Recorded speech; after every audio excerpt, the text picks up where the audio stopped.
저희들이 히브리서 강의를 하고 있는 중입니다. 근데 히브리서는 다들 어렵다고들 그래요. 왜 그러냐면은 제가 잠시 이렇게 카운팅 해봤는데 1장에서만 해도 구약 성경의 인용이 7번이나 나오더라고요. 그 다음에 히브리서 전체로 보면 무려 37회나 나와요.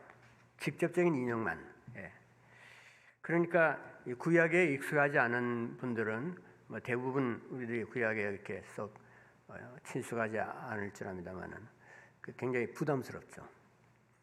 그리고 히브리서 저자는 또 이 성막에 대해서 굉장히 관심이 많아서 거기에 대한 여러 가지 세세한 설명들을 시도하거든요. 그래서 그 부분도 굉장히 우리에게 좀 힘든 부분이죠.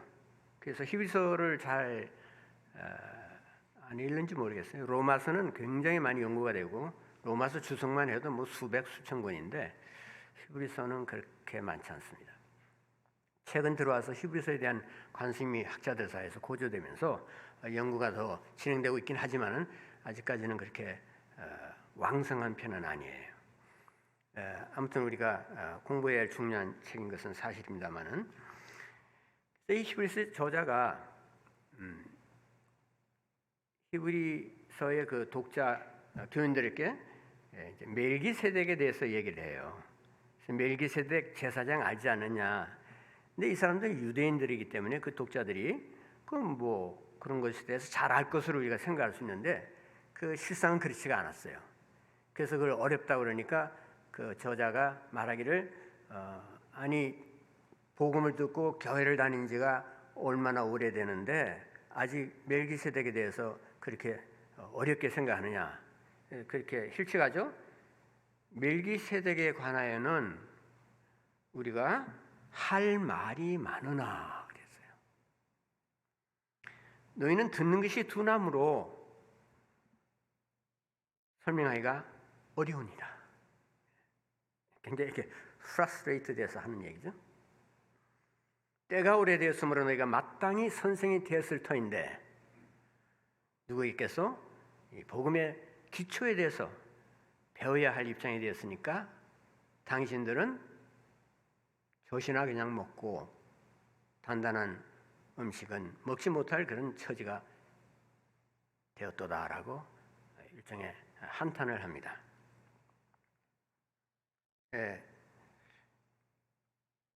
근데 생각해 보면은 우리에게 굉장히 도전이 되면서도 굉장히 한편 위로 아니면 위로가 된다고 볼 수 있어요. 왜냐하면 그 당시 사람들 모두 사도에게서 사도들한테 다 배우지 않았어요? 그런데도 멜기세덱 이런 거 잘 모르고 또 복음의 기초부터 다시 배워야 된다고 하니까 어쩌면 우리들 보고 하는 얘기인지 모르겠고 또 어떻게 보면 우리는 그보다 좀 낫다고 생각할지 모르죠. 예수님도 같은 말씀하셨어요. 제자들에게 내가 너희들에게 이를 말이 많으나 그러나 지금 너희가 감당하지 못할 것이다. 이제 거기서 이제 그치지 않고 예수님 이런 격려를 하세요. 그렇지만은 염려하지 마라. 너희들이 3년 반 동안 나를 따라다니고 날마다 그야말로 주여로 같이 먹고 자고 동고동락하면서 나로부터 하나님의 말씀을 듣지 않았느냐. 그런데도 아직까지도 이렇게 둔하냐. 그러나 나는 너희들을 그렇게 원망하지 않는다. 너희들의 연약함을 내가 이해한다. 나도 인간으로서 이 세상에 와서 인간의 모든 어려움과 슬픔과 고통과 불의와 이것을 다 보고 당하면서 나도 살고 있다.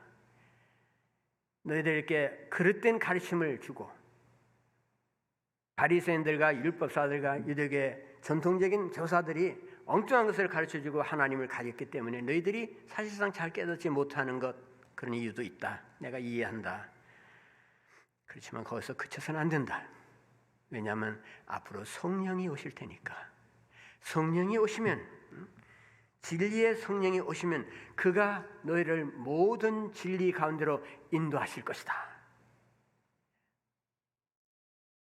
근데 여러분 우리는 이미 성령이 온 이후 시대에 살고 있잖아요. 신약 시대에 살고 있어요.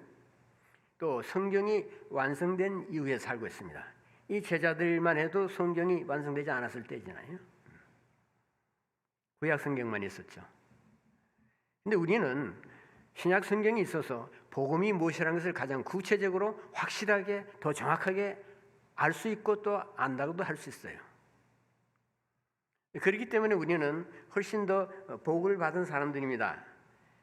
그렇다면 우리에게 굉장히 도전이 되죠. 히브리서가 그렇게 어려울 수 있느냐? 우리가 생각해 보면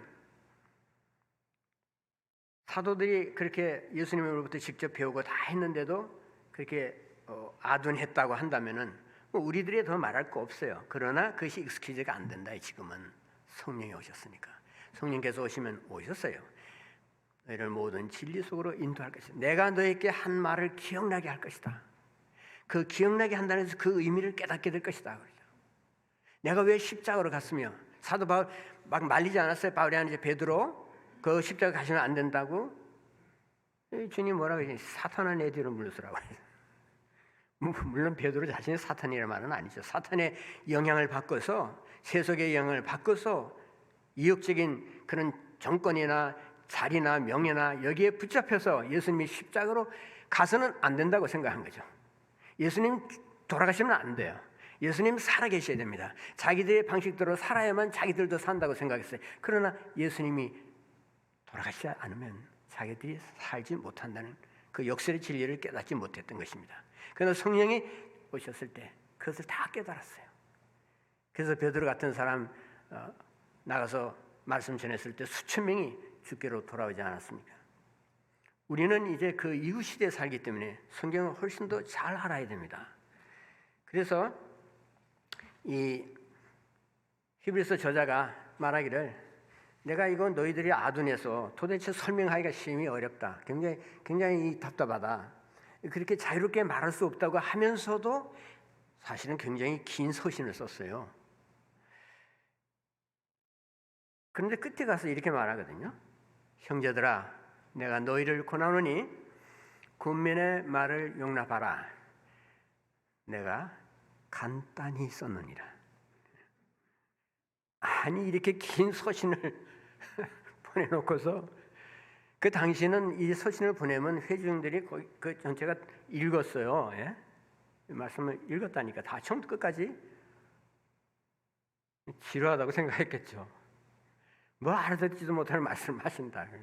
빨리 좀 끝났으면 좋겠는데. 친구하고 약속이 있는데 지금. 말씀은 그저 짧게 하고 뭐 다른 프로그램 좀 이렇게 신나는 거 좀 하고 그리고 이제 뭐 기뻐하면서 돌아가면 좋지 않겠습니까? 다른 거 다 못해도 하나님의 말씀을 들어야죠. 말씀 듣기 위해서 교회 오는 거예요, 사실은. 왜 기도합니까? 주님의 말씀 듣기 위해서 기도하는 것입니다. 주님 앞에서 그냥 내 마음은 잔뜩 풀어놓고 와서 이제 주여 하고 그냥 틀어놔요. 그냥 모든 거 다 쏟아내고 그러고는 그냥 하나님 꼭 이거 해결하십니다. 아주 요구하다시피 하고 때를 쓰다시피 하고 그냥 극성을 부리고 안 그러면 그냥 완전히 침체에 빠져서 그냥 돌아서서 가버린단 말이에요. 무례하죠. 예. 근데 하나님 그거 다 이해하세요. 다 이해하시니까 매번 그렇게 해서 와도 그냥 넘어가시죠. 기다리세요. 아직 어린아이니까. 아직 우유를 먹고 살아야 하는 처지가 됐으니까. 하나님께서 내가 참노라. 그러나 언젠가는 장성한 성인이 되어서 내 앞에 설 때가 올 것이다. 그것이 우리를 향한 예수 그리스도의 꿈입니다. 주님은 반드시 실현될 꿈을 품고서 그 비전 속에서 우리를 기다리고 계십니다. 그래서 히브리서 독자들은 속으로 그렇게 이게 말도 안 되는 음식을 하신다. 이거 너무 하시지 않는가? 우리 놀리시는가? 뭐 그런 정도로 생각할지 모르겠죠. 히브리서 저자가 또 가운데 강사를 하다가 말하기를 이제 성수에 대한 기물들 설명하면서 이건 이런 의미고 저런 의미고 쭉 설명해요. 그러다가 그만 내가 이것들에 대해서 낱낱이 말할 수 없나라. 그러고 그냥 다시 말을 돌리거든요. 가끔 제가 이렇게 생각해 봐요.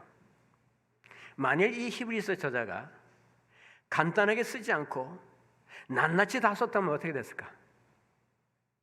성경책이 엄청나게 불어났겠죠? 아마 이번 창세기부터 아주 훑었을 것 같아요. 시편도 그렇게 많은 부분을 인용을 했는데 짧게 써도 말이죠. 내가 간단히 썼노라. 예. 어떻게 보면 이것이 우리에게 위로가 되고 어떻게 보면 이게 좀 힘들어요. 왜냐하면 그렇게 길게 썼으면 이 성경이 가뜩이나 지루한데 이걸 다 어떻게 감당했으랴 생각하겠죠. 여러분 성경이 너무 좋아요. 성경이 너무 좋아요. 성경 읽을 때마다 힘이 나고 배우고 깨닫고 나 자신이 비전이 더 넓혀지는 것 같고 하나님을 더 알게 되기 때문에 그것이 나로 하여금 너무나 희열에 잠기게 한다. 그래서 나는 성경 말씀을 본다. 내 성경 말씀을 그냥 이게 젖과 꿀이 흐르는 곳이구나. 여기가 바로 가나안이구나. 꿀송이 같아서 그래서 내가 성경을 읽습니다라고 고백하실 수 있는 분 계세요? 그런 분 계시면 저 좀 만납시다. 그 비결을 좀 알고 싶어요. 이거 굉장히 지루한 책일 수 있고 굉장히 즐거운 책이 될 수 있어요. 세상의 베스트셀러인데 또 안 읽히기로도 베스트셀러라고 그러죠. 근데 우리가 하나님의 말씀을 옆에 두고서 이거 별로 관심을 안 두는 경우가 많은 것 같습니다. 그래서 우리가 히브리서 이 교회의 교인들과 별로 다르지 않은 것 같아요. 근데 만일 이 저자가 그렇게 짧게 쓰지 않고 낱낱이 다 설명을 했다면은 얼마나 많은 구약의 본문들에 대해서 우리가 그야말로 정통한 성령의 감동을 받은 해설을 들었겠습니까? 그런데 또 다른 면에서 보면 이렇게 짧게 쓴 히브리서라도 우리가 이해할 수 있다면 얼마나 또 좋겠어요.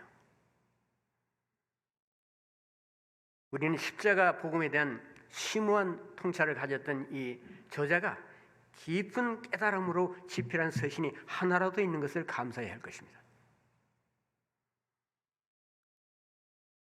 이 저자가 말하기를 주여 태초에 주께서 땅에 기초를 두셨으며 하늘도 주의 손으로 지으신 바라. 그것들은 멸망할 것이나 오직 주는 영존할 것이요 주는 여전하여 연대가 다함이 없으시나이다. 이 말은 히브리서 저자가 한 말이 아니에요. 인용한 것입니다. 시편에서 시편 102편에 나오는 말씀이에요. 근데 시편 102편을 보면은 왜 이 저자가 이 말을 인용했을까 하는 것을 생각하게 만들어요. 왜냐하면 처음부터 그냥 고통에 젖은 한 성도가 하나님 앞에 나가서 울부짖습니다. 근데 히브리서 저자가 인용한 부분은 맨 마지막 결론이에요. 그 결론 몇 절을 인용한 것입니다. 시편 102편은 우리가 전체적으로는 잘 모른다 할지 모를지 모르지만 사실은 시편 102편은 우리들이 가장 좋아하는 son구들이 몇 개가 있어요. 예를 들면은 나는 광야의 올빼미 같고 황폐한 곳에 부엉이 갓사오니 내가 밤을 새우니 지붕 위에 외로운 참새 같으니다. 이 소외된 사람의 절대 고독이 여기에 적혀 있죠. 외로운 지붕의 참새의 신세를 겪어본 사람들은 이 말에 굉장한 감동을 받을 것입니다. 아무도 없는 황폐한 광야에 홀로 있는 부엉이, 아무도 도와주지 않는 그런 광야에서 혼자 우려하는 올빼미의 신세가 되었다면, 또 아무도 자기를 이해하지 못하고 나의 탄식 소리로 말미암아 내 살이 내 뼈에 붙었다고 하는 피골 상접의 상황까지 간 사람이라면 이 시편을 읽고서 굉장한 위로를 받을지 몰라요. 왜요? 시편 저자가 나와 똑같은 상황이 있었구나. 시편은 인간이 겪을 수 있는 모든 감정과 상황을 다 기술하고 있기 때문에 우리에게 얼마나 큰 위로가 되는지 몰라요. 그래서 시편의 내용이 이렇게 길어요. 근데 이 시편 저자가 이런 얘기를 쭉 해나갑니다. 나가다가 내 날이 기울어지는 그림자 같고 내가 풀의 시드름 같으니다. 나이 먹어가면서 육신에 힘도 없고 병도 나고 이런 경우도 있지만 이 사람은 보면은 하나님이여 중년의 나를 데려가지 마시옵소서 그래요. 그러니까 아직까지도 이 사람이 더 살 수 있는 사람이에요. 그렇게 늙은 사람이 아닙니다. 중년이에요. 나를 데려가지 마십시오. 왜요? 더 살고 싶습니다. 내가 해야 할 일도 더 있고 내가 주님 앞에서 더 제대로 살다가 가고 싶습니다. 그렇게 하지 못한 일이 너무나 많고 후회가 됩니다. 주님, 저를 이때에 데려가시면 안 되겠습니다. 저를 하여금 보다도 저다운 상태가 돼서 주님 얼굴 뵙기를 원하니 주님 저의 기도를 들어주시옵소서. 이 사람이 이렇게 애타는 기도를 하고 죽음을 바로 앞에 두고서 하나님 앞에 부르짖는 그 절규를 하나님께서 들으셨다 이거죠. 들어주시고 어떻게 하실까요? 어떻게 해결하실 것 같습니까? 그래 됐다. 그 문제 뭐 빚이 얼마 있다고 내가 내일 갚아주면 어떤 사람이 와서 헌금하고 갈 것이다. 그런 식이 아니에요. 뭐 이거 학위를 받아야겠는데 뭐 논문이 잘 안 된다. 걱정하지 마라. 내일 내가 너에게 영감을 주면 그냥 금방 끝내게 될 것이다. 그런 거 없어요. 하나님은 그보다 훨씬 크고 훨씬 더 위대한 방식으로 원더풀한 방법으로 섭리하십니다. 이 시편 저자에게 하나님이 하신 일이 이렇게 쭉 기도하다가 시편 저자의 톤이 달라져요. 방향이 달라져요. 초점이 바뀝니다. 어떻게 바뀌는가? 자기 자신으로부터 시선을 떼기 시작합니다. 그래서 여호와 하나님을 바라보게 됩니다. 이것이 이 사람이 구제받는 방법이에요. 왜 너의 문제에 골몰하고 거기에 붙잡혀 있느냐? 내가 너 옆에 있지 않느냐? 너를 위해서 모든 것을 바친 내가 너의 구주로서 너의 능력의 하나님으로서 너의 파운데이션으로서 너의 존재의 모든 것으로서 옆에 있지 않느냐? 나를 바라보라.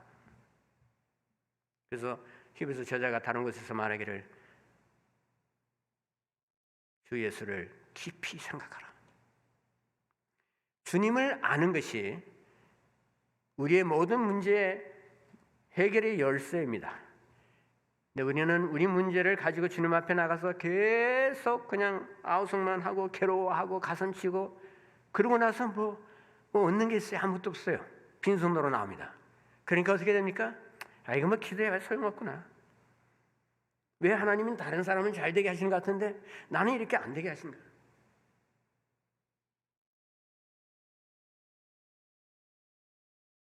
어떤 분이 저보고 저기 목사님 저는 교회도 열심히 다녔고 헌금도 부지런히 했고 정말 봉사도 많이 했고 그런데 지금은 지쳤어요. 무슨 말씀이세요?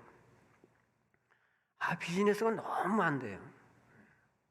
내가 그렇게까지 주님을 섬겼는데 왜 비즈니스 안 된다?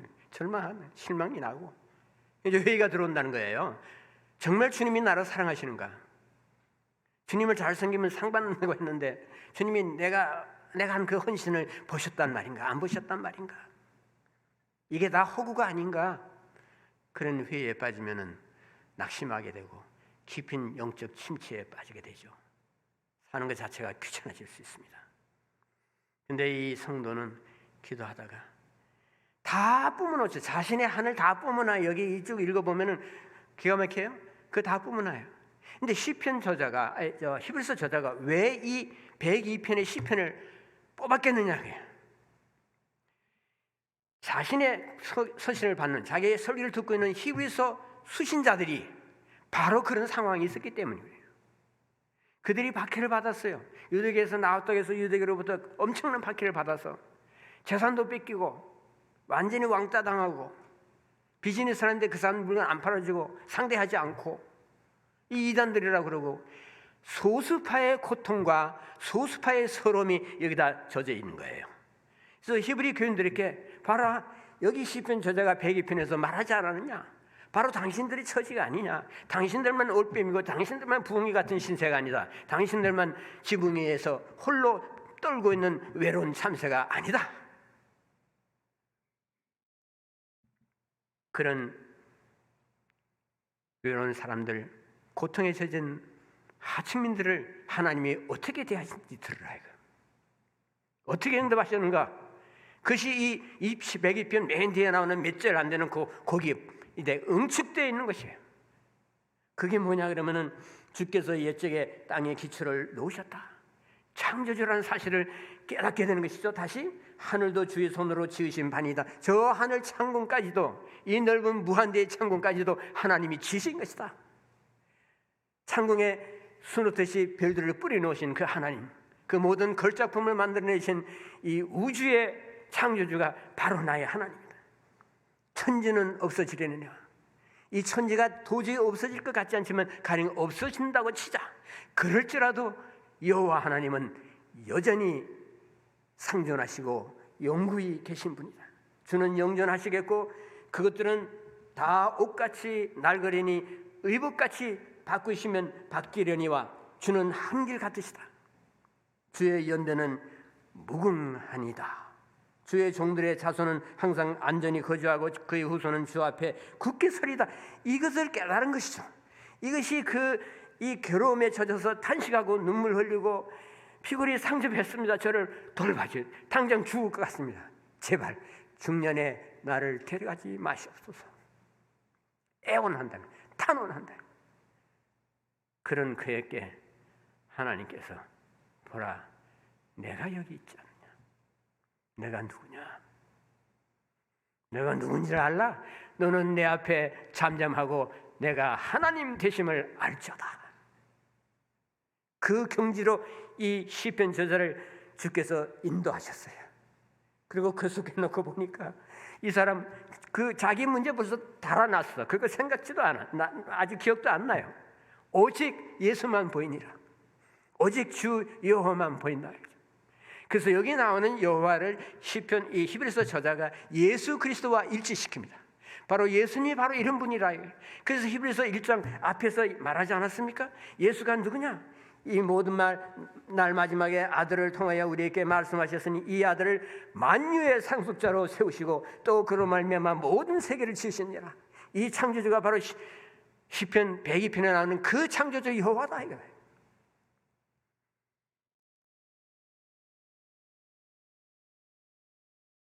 그렇다면은 만물을 그의 능력의 손으로 그의 말씀으로 붙들고 계신 하나님이 너의 그 소소한 문제를 어찌 해결할 수 없겠느냐?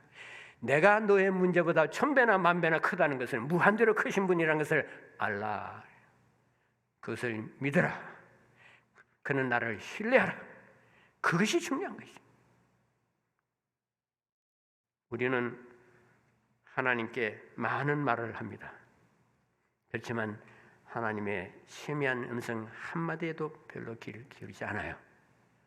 하나님은 하실 말씀이 많은 분이에요. 우리에게 내가 너에게 일러줄 말이 많으나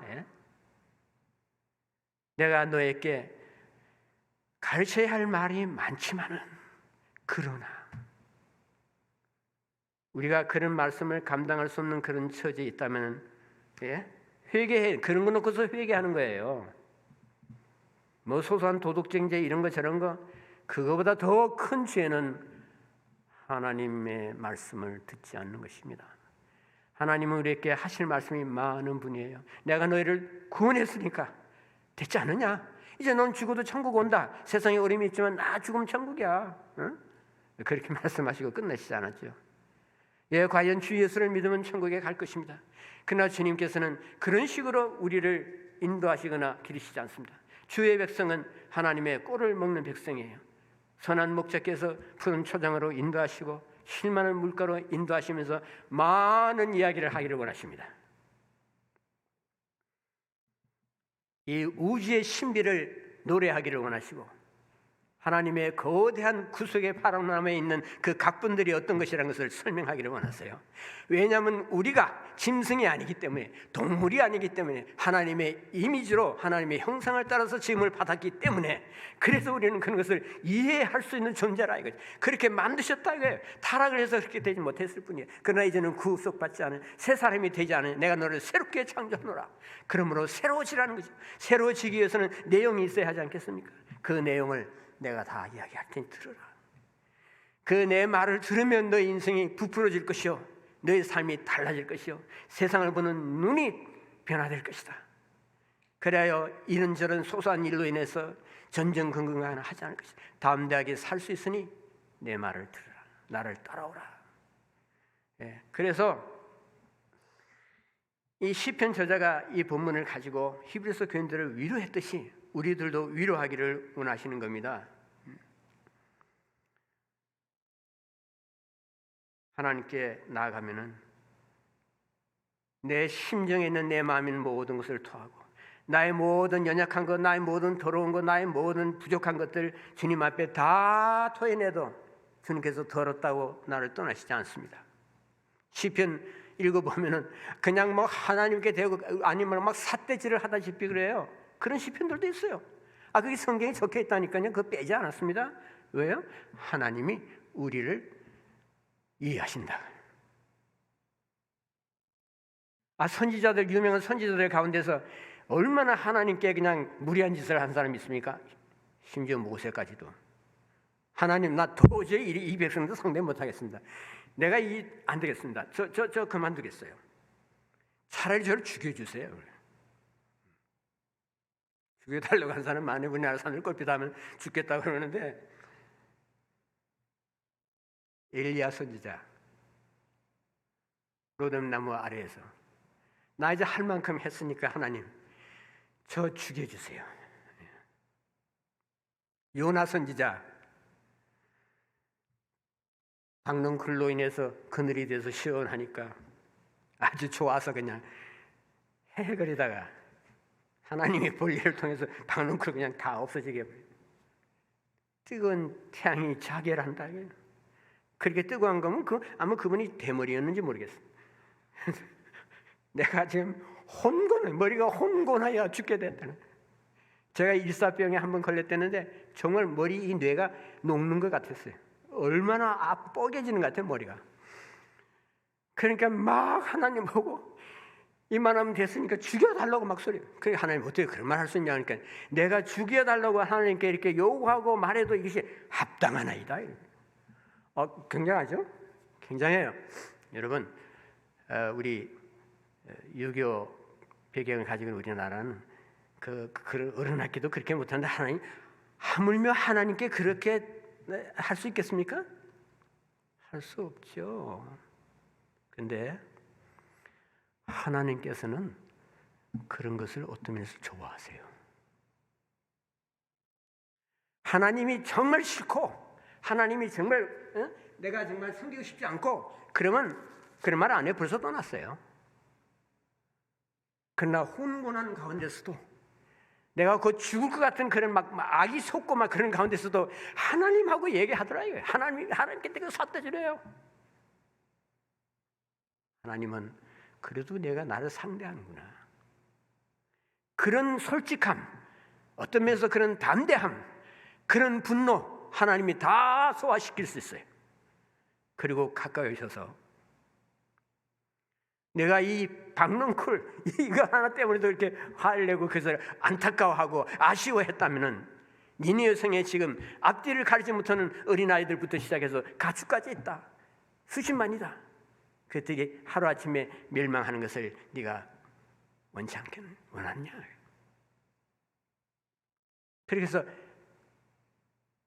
이 요나 선지자의 생각을 한순간에 바꿔버리시죠. 그리고 요나서가 어떻게 끝납니까?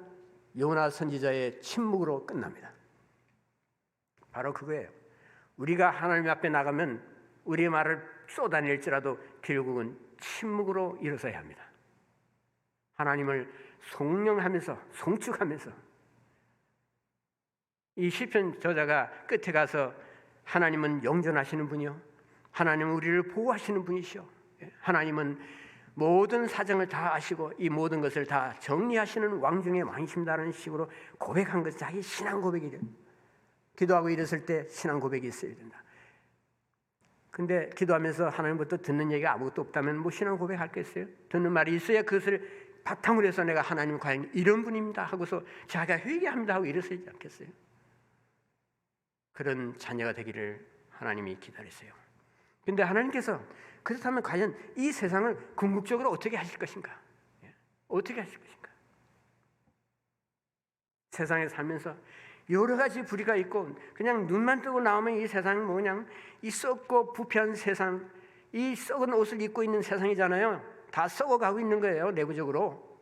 외부적으로. 그렇고 사실은 인간이 뭐 아름답게 꾸미고 뭐 패션을 하고 어쩌고 한다고 했자 그게 다 썩어질 것들이죠. 그런 것은 다 썩어 없어질 것이나 하나님은 영존하실 것이다. 하나님은 항상 forever fresh 하시고 언제나 새 것을 주기를 원하시고 새 창조의 하나님께서 세상을 새롭게 지어가시는 분이거든요. 그런데 많은 사람들이 이 세상은 이 썩었다. 썩었으니까 이 세상은 완전히 이제 멸망해 버릴 것이다. 다 없어진다. 그렇게 말하시는 분들이 있거든요. 과연 그럴까요? 하나님이 지으신 세계입니다. 하나님의 지혜와 능력을 다하여 마음과 뜻을 다하여 사랑을 쏟아붓고서 지으신 세계가 우리가 사는 이 지구고 이 별들이고 이 우주입니다. 하나님은 자신이 지으신 세계를 보시고 아름답다고 하셨고 인간을 짓고 나서는 보기에 심히 아름답다고 하셨습니다. 과거는 아름다운데 그때 내가 잘 만들었는데 이 보니까 다 썩고 부서졌구나. 이거 그냥 다 버리자. 폐기 처분하시지 않습니다. 쓰레기통에서 장미꽃을 피우시는 분이에요. 이 세상은 다 불타고 다 망할 것이다. 예, 그럴 수도 있겠죠.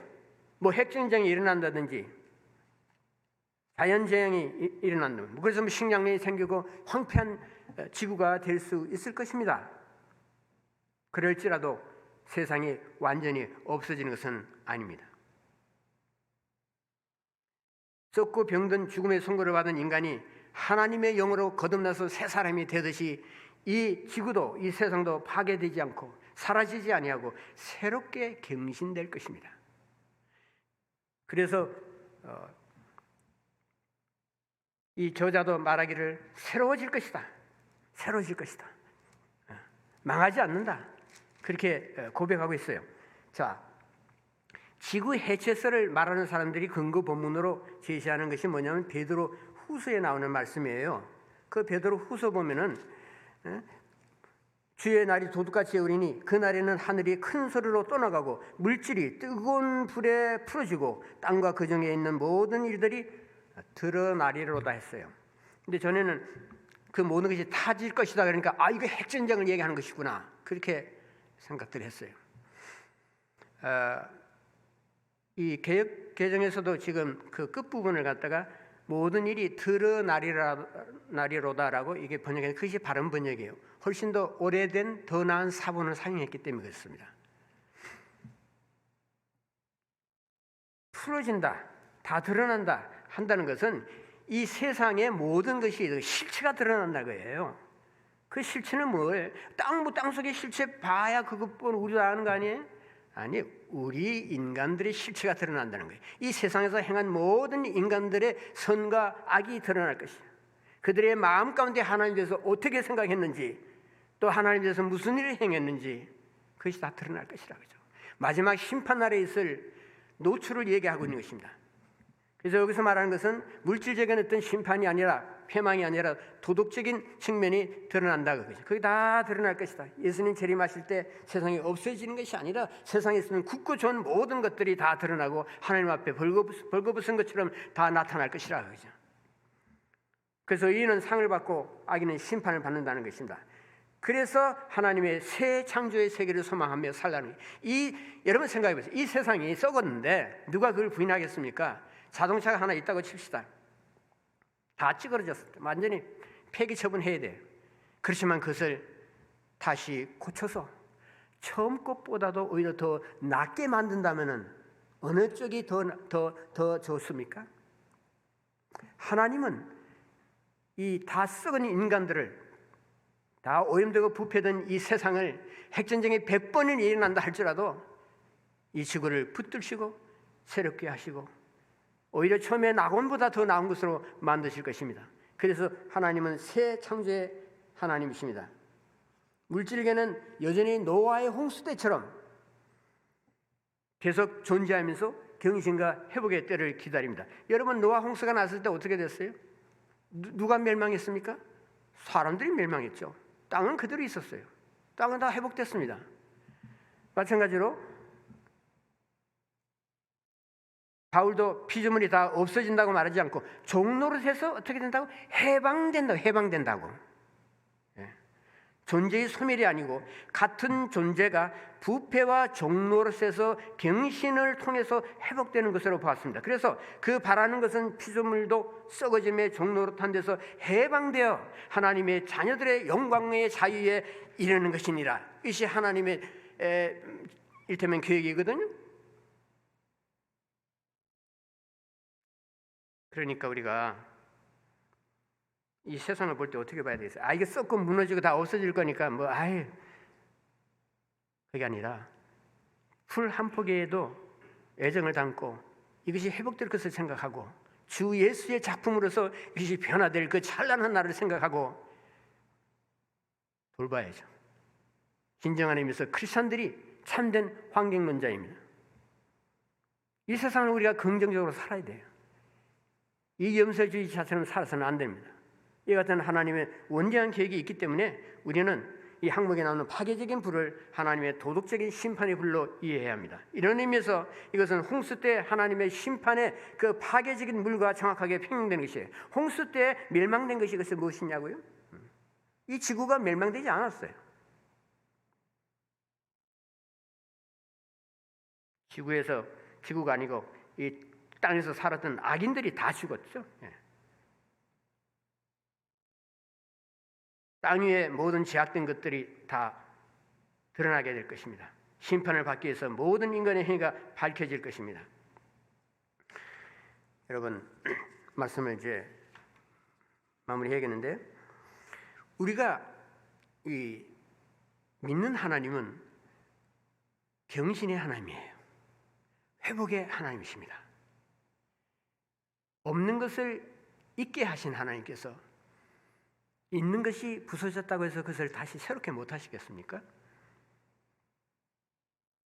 그래서 하나님을 염려하시지 않아요.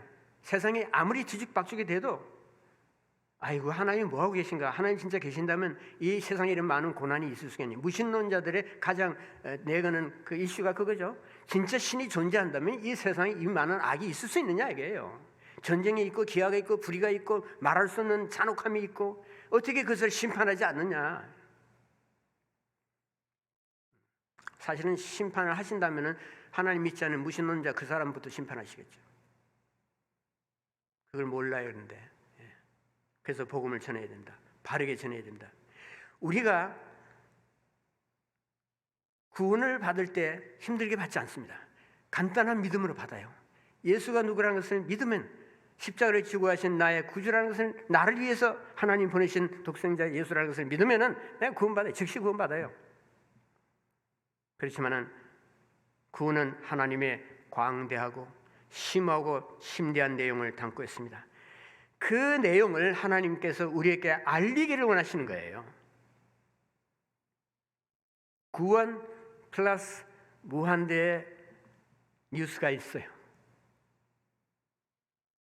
그래서 굿뉴스예요. 정말 굿뉴스예요.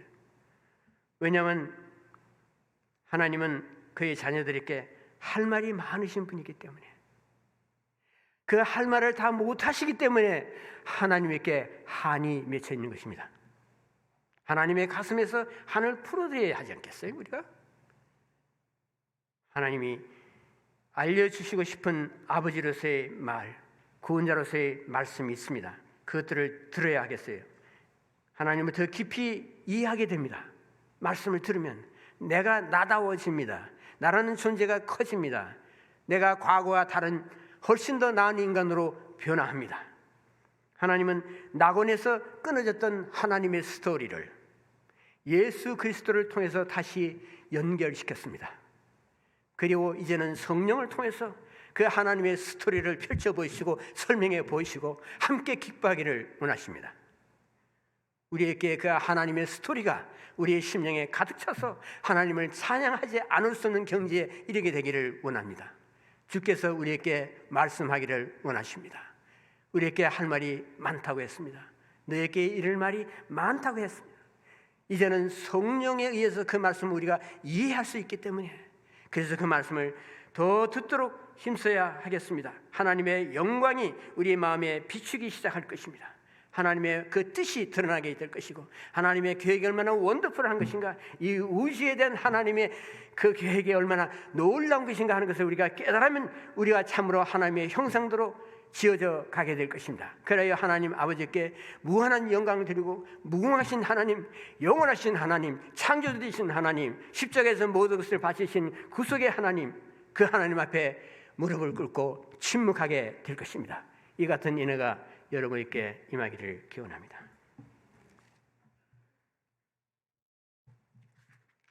아버지, 저희들이 들은 말씀 우리에게 양식이 되어서 우리 가슴에 남아있게 하여 주시고, 시편의 저자처럼 주 앞에 우리의 모든 것을 다 털어놓는다 할지라도 주님이 주시는 마지막 말씀을 듣게 하여 주시옵소서.